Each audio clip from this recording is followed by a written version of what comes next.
Something that I heard about 6 months ago has stuck in my mind and has been such a game changer. This woman said, "Women, sisters, if you are playing the role of his mother, your husband's mother, then the role of his wife is still open." That is wow.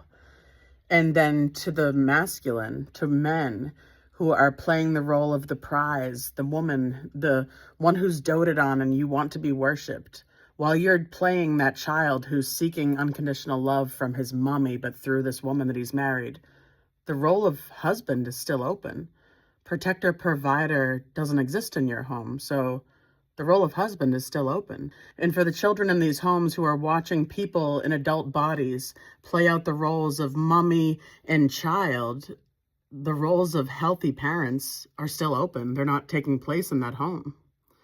And this is very important that we talk about this more and more, because our society is being led down an inverse path where the men are being led to be the woman of the relationships and the women are being pulled out of surrender, which we haven't seen in many, many generations now. Women relaxing into their feminine energy, being provided for, not just financially, but emotionally.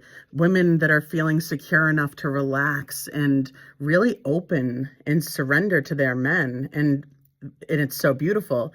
We see in so many homes the woman taking care of another child, so they don't have a husband.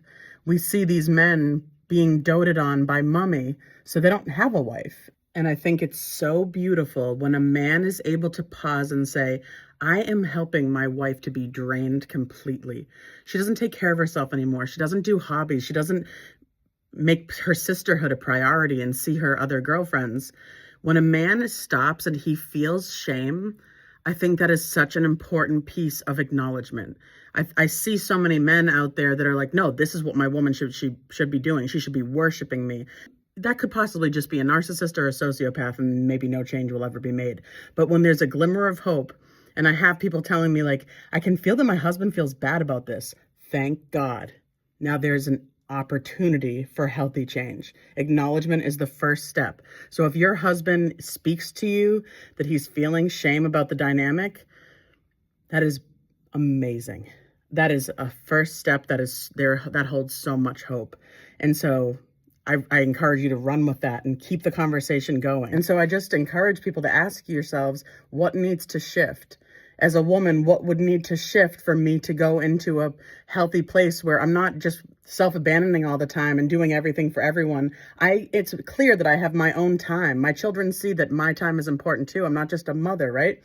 And I encourage the men to say, am I being a provider for my family? Do they see this healthy masculine man, or do they see yet another child being taken care of? What needs to shift? And if you want to make some changes, I'm here for you. I love this kind of stuff. You guys know. Please reach out, DM me Game Changer, and let's chat. Good night, guys.